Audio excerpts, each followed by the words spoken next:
Vëllezër të dashur, hadithin të cilën e ka shtjelluar Hoxha Lart më herët, edhe unë jam pjesa e këtij hadithit për duke shpjeguar, për të cilën temë është ngrenja e pasurisë së jetimit. Kjo hadith, vëllezër të dashur, është bazë ku na mëson neve muslimanëve dhe është prej akides e Sunnetit dhe Xhamatit, ku Imam Tahawiu tregon se në Islam gjunahet dohen dy lloj. Gjunahet të mëdha dhe gjunahet të vogla. Ka argumente nga shariati të shumtë që flasin mbi këtë temë se gjunahet ndahen në gjunahet të mëdha dhe të vogla. Andaj dietarët islam janë munduar të shtjellojnë se dhe t'ja u bëjnë të dishme ta kuptojnë besimtarë se ç'është gjuna i madh. Andaj vëllezër të dashur, dietarët islam kanë dhënë mbi 18 definicione rreth gjunaheve të mëdha. Mirë pa i ma kuptim ploti, më përmbledhësi, është se gjunah i madh është çdo gjunah për të cilën Allahu subhanahu wa taala apo i dërguari i tij ka thonë se është gjunah i madh. Kjo është një. Pastaj rregulli numër 2 është çdo mëkat që është thënë mallkuar, domethënë çdo gjunah për të cilën Allahu apo pejgamberi sallallahu alaihi wasallam kanë thonë mallkuar qoftë ai i cili e bën këtë gjunah, edhe ajo është gjunah i madh. Çdo mëkat për të cilën ka ardhur shariati islam dhe ka ndëshkim penal për atë gjunah, si për shembull prerje dorë apo ndëshkimet penale tjera të cilat janë shariatin e Allahut, është gjunah i madh.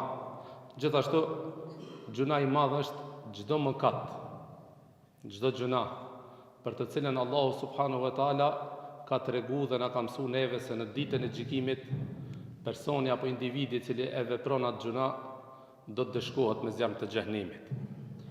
Kjo është definicioni për të cilën ka folur edhe vetë Sheikhul Islam Ibn Taymija. Mirë po, siç thash më herët, se ka edhe shumë dietarë të cilët kanë dhënë definicione të ndryshme rreth cili është gjunah i madh. Andaj duke pas parasysh, duke i mbledh gjithë këto definicione, hoxhallarët dhe dietarët islam i kanë cekën plot 37 shenja dalluese të gjunahit të madh.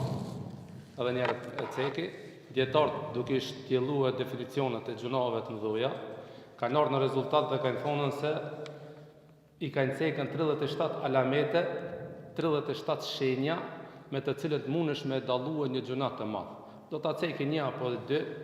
Për shembull, nëse pejgamberi sallallahu alaihi wasallam apo Allahu subhanahu wa taala për një gjunah thotë që ai i cili e vepron nuk do të hyjë në xhenet, me automatizëm dihet se është gjunah i madh, siç është hadithi pejgamberit sallallahu alaihi wasallam, men ida ila ghairi abihi, ai i cili pretendon se e ka dikant tjetër bab, duke e ditë se nuk e ka bab, fa naru haramun alayhi, fal jannatu haramun alayhi, xheneti është haram për ata, me automatizëm themi se kjo është gjunah i madh. Pastaj pejgamberi sallallahu alaihi wasallam kur ka thonë shpesh herë, nëse Allahu apo pejgamberi sallallahu alaihi wasallam thot për një gjunah, për një person i cili e vepron një gjunah, sa është khasëm i Allahut subhanahu wa taala ditën e gjykimit, siç ka edhe kamata, siç e ceki hoxha i nderuar, domethënë që ai i cili han kamatën do të jetë khasëm i Allahut subhanahu wa taala, me automatizëm themi që është gjunah i madh. Ka edhe shumë mirë, po këto ishin vetëm sa për ilustrim. Andaj edhe dietarët islam duke pas parasysh rëndësinë për m'ia mësuar njerëzve gjunahet të mëdha dhe duke pas bazë këtë hadith të cilën ne jemi duke komentuar dhe shpjeguar, dietarët islam kanë shkruajt libra mbi gjunahet të mëdha. Kanë shkruajt libra mbi gjunahet të mëdha, prej të parëve, apo mund të themi i pari i cili ka shkruajt mbi këtë temë është Imam Dhahabiu. Është një libër që e dini, gjunahet të mëdha, mëkatet e mëdha, Imam Dhahabiu. Në këtë libër janë plot, domethënë në këtë libër janë plot 76 gjunahe. Imam Dhahabiu në librin e tij Al-Kabair i ka cek 76 gjunahe të mëdha. Pas atij na vin, domethënë hoxha i nderuar Ibn Qayyim al-Jawzi ka një libër Ilamul Muwaqqi'in, mirë po me një kaptin, domethënë mrena librit e ka një kaptin i cili në të cilën flet për gjunahet të mëdha. E aty Ibn Qayyim al-Jawzi ka cek 113 gjunahe të mëdha. Pastaj vjen Mendhumatu fil Kabair, është Hexhurit, i cili i ka plot 65 gjunahe të mëdha, dhe libri më i madh që ka mbledh më shumti gjunahe të mëdha është Az-Zawajir fi Iktiraf al-Kabair Ibn al-Hajar al-Haythami, i cili librin e vet është 2 vëllime, domethënë librin e vet i shtjellon apo i ka mbledhën plot 476 gjunahe të mëdhoja. 476 gjunahe të mëdhoja. Pastaj vjen edhe kanë disa mesin atyre që kanë shkruar me gjunahe të mëdhoja, edhe është hoxha i nderuar Sheikh Muhammed ibn Abdul Wahhab, Allahu që të gjithë i mëshiroft, dhe inshallah neve dhe juve na ban për atyre të cilët mbrohemi prej gjunaheve të mëdhoja. E vëllezër të dashur, një ndër gjunahet e mëdhoja për të cilët unë do të flas është edhe ngrënia e pasurisë së jetimit.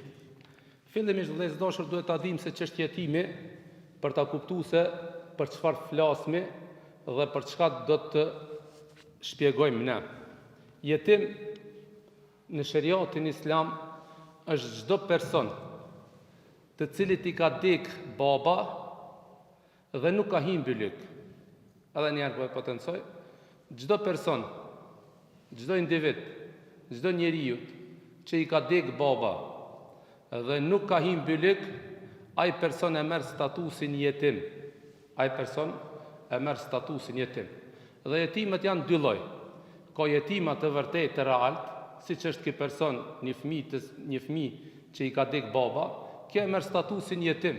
Mirë po ekzistojnë edhe një grup njerëzish të tjerë, të cilën ndoshta e kanë babën gjallë, mirë po llogaritën jetima dhe e morin hukmin e jetimit. Domethënë, jurisprudencën islame llogaritën dhe konsiderohen jetima. E në mesin atyre është fëmiu i atij personit që ka humbur. Nëse një njeri humb dhe nuk e dina, ka shku dikun në perëndim, ka dalë dikun në Evropë, i kalon fëmijët në shtëpi, edhe nuk e dina është gjallë atë dek. Fëmijët atina e morin statusin e jetimit në aspektin e ligjdhënies. Do me thonë kujdesin për to, do me thonë kujdesi dhe kështu me radhë ligjet dhe dispozicionet të cilët ne do t'i kemi karshi atyre. Pastaj është el laqit, fëmija i cili gjehet. Një fëmijë, nëse e gjemne, një fëmijë e ka pru para derës xhamis apo e ka lënë dikun, nëse e morna, ai e merr statusin e jetimit. Do me thonë ai i cili kujdeset për këtë e ka vlerën sikur që mu kujdes për jetimin. Ai i cili, do me thonë, edhe për të parin vlen, do me thonë për atë i cili nuk i dihet baba, a e ka gjallë apo dek, apo i ka shku dikun me ndonjë vend dhe nuk e di ma kthehet ajo, s'kemi kur një farlami për ta, kujdesi për të e merr shpërblimin e jetimit. Edhe i treti është fëmia i personit i cili është esir, apo është në burg. Esirit, do me thonë fëmia i esirit është njëtë sikur me qenë jetim. Për këtë kujdesi për ta, e merr sevapin sikur që mu kujdes për jetimin. Vëllezër të dashur, jetimi në Islam i ka dy lloje. Domethënë tham dy llojet jetimet janë jetim realisht dhe jetim të cilët janë me hukmin e jetimit, i ngjajnë jetimit edhe pse realisht nuk janë jetima. Mirë po, duhet ta dimë në esencë se jetimet janë dy lloj në aspektin financiar. Ka jetim pasanik, ka dhe jetim fukara. E sa i përket jetimit i cili është fukara, apo po i shkojmë te i pari, jetimi i cili është pasonik, a mundet me qenë? Po. Për shembull, babën e ka pas pasonik, ka pas pasuri të madhe baba, dhe jep Allah azza wa jall emër që vdes baba dhe e lën fëmijën jetim, mirë po ka pasuri. Për këtë edhe Sheikh Bin Bazi, Allah e mëshiroft, thotë se për këtë fëmijë, për këtë jetim, nuk do të japni sadaka, dhe as nuk do t'i dajmë prej zeqatit për këtë grup të jetimeve të cilët prindrit i kanë pas pasonik, janë kon të pasër, apo vetë janë të pasër. Por çfarë duhet me pas për këto? Tha për këto duhet pas kujdesje, edukim, edhe kalitje në fejnë e Allahut azza wa jall, me i bot tërbije në fejnë e Allahut subhanahu wa taala. Edhe shkolla e dytë është jetimet të cilët janë fukara. Jetimet të cilët janë fukara.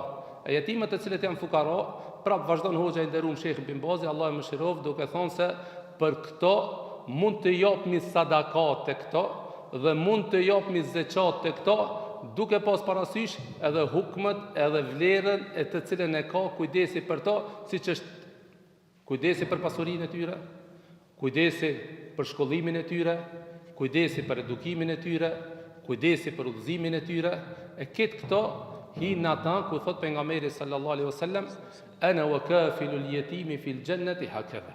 Tha pejgamberi sallallahu alaihi wasallam, ai person i cili kujdeset për jetimin, ai person I cili e jep maksimumin që t'jetë I mirë me jetimin, mundohet të edukon. Se nuk është vetëm, për këtë dietarët islam kanë thonë që ekzistojnë dy lloje kujdestarie, mirëmbajtje.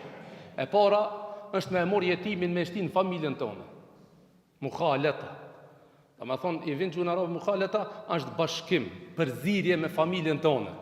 Ti kujdesesh ata sikur që kujdesesh për djalin tënd. E vesh çka e vesh djalin tënd. I jep me hongër çka jep djalit tënd. I jep me pi çfarë jep djalit tënd. E shkollon atje ku e shkollon djalin tënd, fëmin tënd. Do me thonë, kujdesesh si me kon fëmia jot. Edhe për këtë kanë thonë, kjo është kulminacioni I kujdestarisë. Kjo është me e mira e kujdestarisë. Për këtë pejgamberi sallallahu alaihi wasallam për këtë lloj ka thonë ana wa kafilul yatimi fil jannati hakadha. Unë dhe ai person I cili kujdeset për jetimin ka thonë jemi në xhenet kështu. Edhe I ka qel pak gishtat pejgamberit sallallahu alaihi wasallam. Si ka marrë bashkëgjit, po I ka qel gishtat pejgamberit sallallahu alaihi wasallam. Dhe dietarët islam edhe nuk ka vëllezër dashur. Besoni që nuk ka mirësi dhe nuk ka send më të mirë. Nuk ka begati, nuk ka vlerë më të madhe se sa t'jesh me pejgamberin sallallahu alaihi wasallam në xhenet kështu. Vëllezër të dashur, sahabët ridwanullahi alejhim janë brengosën për me pa pejgamberin sallallahu alaihi wasallam. E dini hadithin e pejgamberit sallallahu alaihi wasallam, ku pejgamberi sallallahu alaihi wasallam ka treguar se në xhenet ka shkallë në xhenet. Dhe shkon një sahabi në shtëpi dhe kur fillon mediton rreth këtij hadithit, I kujtohet pejgamberi sallallahu alaihi wasallam. Edhe kur e mot ai vetveten me pejgamberin sallallahu alaihi wasallam, veprat e tij me pejgamberin sallallahu alaihi wasallam, I cili tan natën falte derisa ju hanshin komt. Tha subhanallahu, ai do të jetë lart në xhenet e Firdaus, unë do të jetë në poshtë, u mërzit. Atë shumë u mërzit sa që u smu. Atë shumë u mërzit sa që u smu. Dhe kur shkoj te pejgamberi sallallahu alaihi wasallam në errësirën e natës, mundi me imagjinu duke net në shtrat, duke mendu xhenet kanë me hi pejgamberi sallallahu alaihi wasallam naltu në poshtë, ka me marr malli me pa pejgamberi sallallahu alaihi wasallam, valla ka me pa pejgamberi sallallahu alaihi wasallam, a kam I zbukuruar sytë e mi, a kam I ushqi sytë e mi me ftyrën e ndritshme të pejgamberit sallallahu alaihi wasallam, ku do të jetë halli jam, çfarë do të bëj? Usmu bi mërzije, usaritav. Kështu është hadithin e pejgamberit sallallahu alaihi wasallam. Isfarra wajhu. Domethënë, ju saritav ftyra. Tha në errësirën e natës, në çat gjendje, çat hall, nuk e ka këshira saatin, as çfarë kohë është asaj, tu nga rente shtëpia pejgamberit sallallahu alaihi wasallam edhe I mshon derës pejgamberit sallallahu alaihi wasallam me të madhe. Tutët pejgamberit sallallahu alaihi wasallam. Trishtohet pejgamberi sallallahu alaihi wasallam dhe del.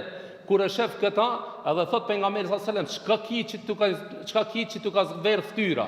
Çfarë ka ndodhur? Mos ka ndodhur diçka në Medinë? Tha ja Rasulullah, I dërguar Allah.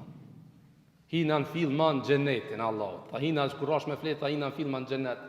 Më kujtu se ti je naltë e unë e poshtë.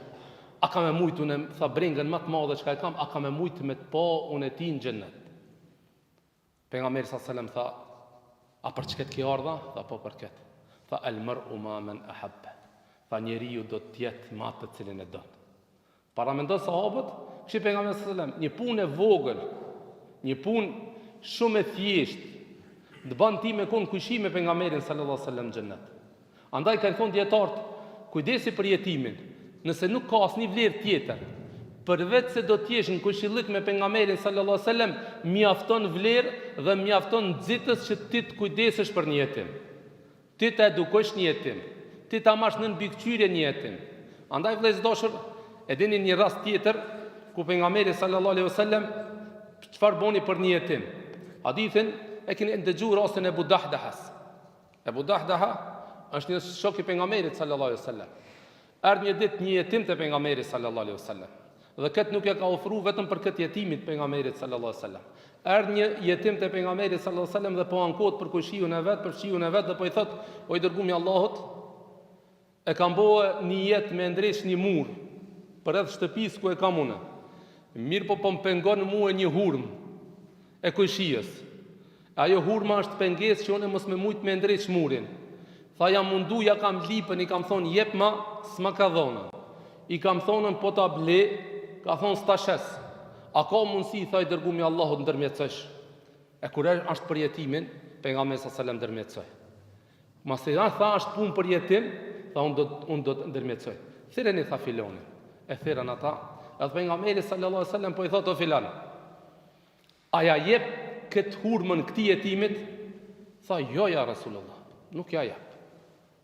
Pejgamberi sallallahu alaihi wasallam tha, atëherë apo na i shet këtë hurmë, po ta blena sa të thush, nuk ka problem për parat.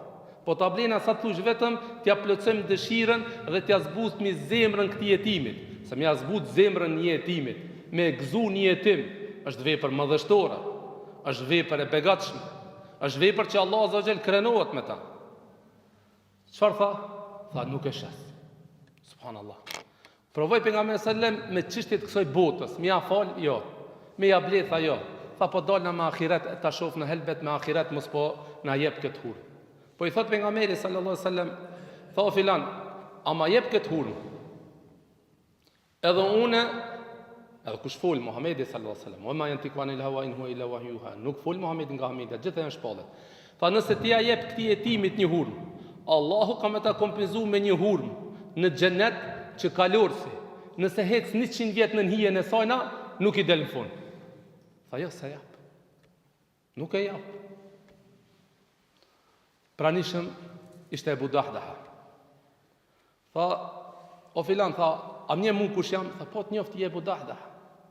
Tha, qys njofti Ebu Dahdaha? Tha, a di unë e baqën ku e kam? Po thot qëta i ki pronari kësoj hurmës, tha, o Ebu Dahdaha. Po cili tha nuk e di baqën tonë në Medine?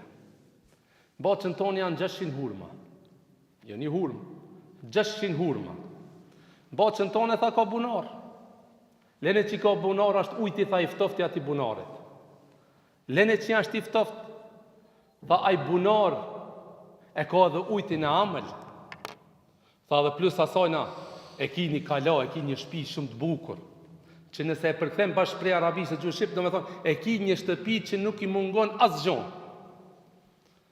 Tha, a je zrazi, a je dakord unë me t'i dhonë që këto 600 hurma, me bunar, me shtëpi, për që këtë hurmë?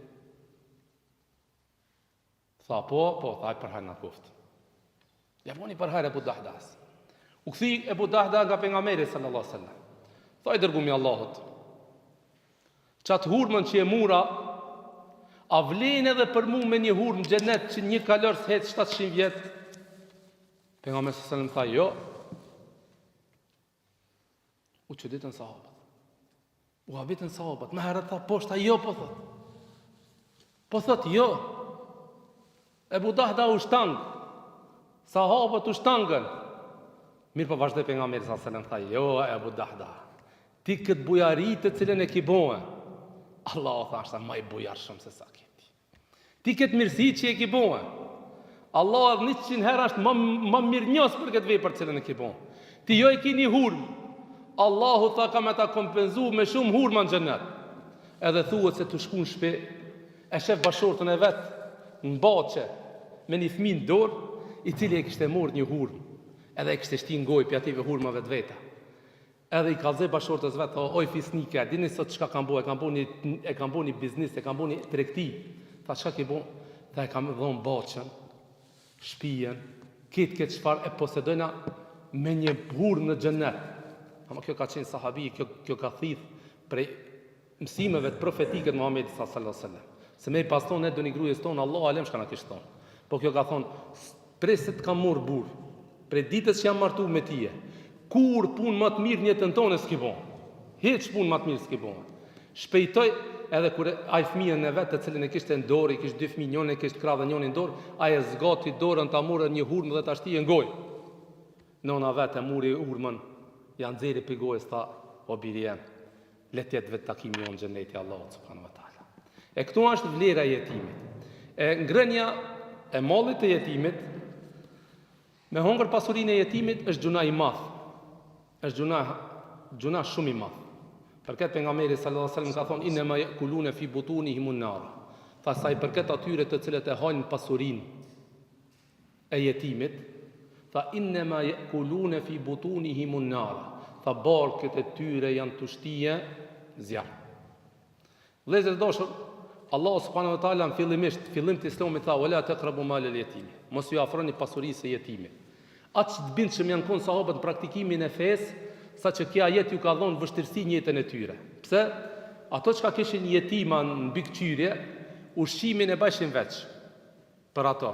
Kjo vlen për ato të cilët janë pasanik, vëllezër të dashur. Domethënë pasurinë e ative jetimeve thash që u ka dek baba dhe ju ka lënë pasuri. E përgjithësi i cili i ka marrë mbi këqyre kujdestarin mbi to, ai e ka haram që të hanë pasurinë e atyre. Si duke dy mënyra. Me hongër aplla. Domethënë me hongër pi pasurisë ative. Ki nuk punon flen, ja ha pasurinë jetimit, kadal. E para. E dyta, mos me hongër pasurinë duke Allah zë wala tastabdilu al-khabitha bit-tayyib. Ta mos e ndroni të keqen me të mirë. Çfarë kanë bëu përpara? Inshallah në mesin tonë edhe në shoqërinë tonë nuk ka akse njerëz. Jetimit çka kanë bëu, ja kanë ndruar mallin. Baba për shembull ja ka lënë 100 dele. Edhe ki kujdestari ka pas 100 dele. Po çfarë ka bëu ki? Delet e mira apo devët e mira apo mallin e mirë ka marrë për veti. Ato delet e shnusha që kanë pas mishë dhe që kanë dhënë tomël, i ka marrë për veti, edhe delet e lishta, edhe sendin pak më me pak vlerë sa ato, ja ka dhënë jetimit. Edhe Allah subhanahu tha, "Wala tastabdilu al-khabitha bit-tayyib." Mos e ndroni të keqen me të mirë. Mos e ndroni të keqen me të mirë. Pastaj e dyta e cila vlen është se kujdestari i cili është për kujdestarin që e ka mbi jetimin, duhet pas kujdes që pasurinë e tina mos ta hanë jetimit, po në moshën e pjekurisë, pasi që të hien bilik. Jo vetëm me hien bilik. Hatta idha anastum minhum rushda, ka thënë Allah. Nëse kuptoni prej atyre se janë pjekt, kanë mrit moshën e pjekurisë, jo vetëm me hien bilik, se dikush hin bilik, është xhami, dikush 40 vjet është xhami. E kanë thonën dietarët kur të shihni pjekuri pe atyre se din me mat të mirën prej të keqes, atëherë atyre ja jepni pasurinë. Se për ndryshe është prej gjunaheve të mëdhoja me të cilët hidhrohet Allahu dhe hidhrohet pejgamberi sallallahu alaihi wasallam nëse ne e morëm një vepër të tillë me hongër pasurinë e jetimit. Vëllezër të dashur, fjala jetim në Kur'an është përmend plot 23 herë. 23 herë është përmend fjala jetim në Kur'an. Nëse i morna i studiojmë gjitha jetët, keni me has se Allah azza wa jall kujdeset për jetimin në 3 aspekte. Aspektin psikologjik. Fa amma al-yatime fala taqhar. Tha jetimin mos e çorto. Hadithi pejgamberit sallallahu alaihi wasallam ka muhabet është i vërtetë ajo ka thonë mi a prek domethënë kimët me përgdhel jetimin për çdo kime të cilën e prekti e keni sevap dhe për çdo kime domethënë Allah ta shlin në gjuna. Thash në aspekt psikologjik. Pastaj kujdeset Allahu subhanahu wa taala në aspekt shoqëror. Për këtë surën Duha lexoni ani Allah azza wa jall ku ju drejtohet dhe ju thot alam yajidka yatiman fa awa wa wajadaka dhalan fa hada wajadaka ailan fa aghna. Domethënë Allah azza wa jall i drejtohet Muhamedit dhe i thot kam gjetë jetim dhe të kam bënë vend strehim, të kam gjetë shtëpi, të kam gjetë të devijum dhe të kam udhëzuar, edhe të kam gjetë nevojtar, fukara dhe të kam dhënë pasuri. E kanë thonë dietarët islam, kjo jetë na drejt neve na kallzon çka 3 jetët, na kallzon se ne çish duhet sjellmi me jetimin. Mas pari tha, duhet mu kujdes me ja buni shtëpi. Sa Allah azza wa jall tha me ja buni shtëpi. Fa awa wajadaka dhalan, domethënë Allah azza wa tha, "Alam yajidka yatiman fa awa." Atë gjeti Allahu jetim pastaj dha strehim, shtëpi. Wajadaka dhalan fa hada. Tha është obligimi jonë është me udhëzue, me edukue, me mësue. Tha gjeti të humbur dhe të udhëzoj, edhe e treta tha wajadaka ailan fa aghna, gjeti fukara dhe dha pasuri. Andaj tha ne si shoqëri për jetimin do të më kujdes këto, me asiguru një shtëpi, me asigurue mësimin, edukimin në frymë islame, edhe e treta tha nëse është fukara mi dhon para me jetu një jetë të ndershme. Megjithëse për këtë tim kam alo me fol po me tamin Isosa do me thonë minutat që ka I kam, kështu që Allah I shpërbleft, Allah ju nderoft, inshallah më gjenet të firdos gjithve së bashku, në bashkon Allahumma amin. Vëllezër dashur në këtë rast, kujdesi për këtë nom, edhe kujdesi për këtë jetim, është 2 mirësi.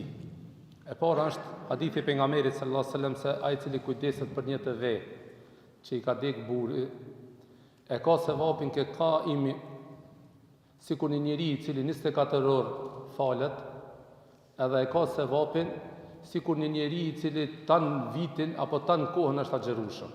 Kjo është për këtë vend. Kurse për jetimin, si thash pejgamberi sallallahu alaihi wasallam ka thonë ana wa kafilul yatimi fil jannati hakadha. Dhe doshur Xhafer ibn Abi Talib kur fol me Nejashiun, kur ja prezanton Islamin, mesin e fjalëve të cilët ka thonë që Muhamedi sallallahu alaihi wasallam mesin atyre që prej parave, sendet të cilët kanë ardhur në Islam, ka thonë na kanë ndaluar që me hongër pasurinë e jetimit. Për këtë edhe Allah xhel inma tha ato të cilët e hojnë pasurinë e jetimit, realisht ato janë të hongër zjarr në xhenemit. Realisht janë të hongër zjarr. Domethënë kjo është dënimi i ashpër për të cilën thot pejgamberi sallallahu alaihi wasallam. Pra ato kanë bërë gjuna, edhe pasuri, domethënë nuk ju takon atyve, po ju takon domethënë kësaj jetimit, po edhe një pjesë mundet mi taku vllavit. Domethënë ajo varet pas vdekjes, domethënë atë trashëgimin islamet do të më ditë çish më da, domethënë. Mirë po, nëse ja kanë marrë gjitha, i kanë bërë mëkat Allahut dhe kanë hidhur Allahun subhanahu wa taala, dhe inshallah me tobe me pendim dhe me kthirjen e haput tyre, ju shlihet kjo gjuna. Allah e shpëleft. E ceka hadithin e pejgamberit sallallahu alaihi wasallam ka thonë sa yal al-armal ka qaimi was-saim. Domethënë ai i cili kujdeset për një të vejë. Është e ka sevapin sikur një njeri i cili tan kohën 24 orë është në namaz, kurse ne dimë që ibadet më shumë ti që don Allahu. Dhe ibadet me të cilën njeriu më shumë t'i afrohet te Allahu. Një ibadet që e fiton xhenetin e Allahut azza xal është namazi. A thonë e ki 24 orë, nëse kujdesesh për një të vejë, e ki 24 orë sikur që mu falen. Pastaj ka thonë edhe si 24 orë non stop, domethënë tan vitin ma xherua. E ne dimë hadithin e pejgamberit sallallahu alajhi wasallam ka thënë sa me yawm fi sabilillah, ai i cili agjeron një ditë për hir të Allahut azza xal, Allah azza xal ftyrën e tij ja largon 70 vjet për zjarrin e xhenemit. E imagjino ti domethënë non stop shkruar sikur me qenë agjerus, edhe non stop shkruar sikur me qenë person i cili jetë duke krij namaz. E kjo mirësi më të madhe nuk ka. Domethënë begati më të madhe nuk ka.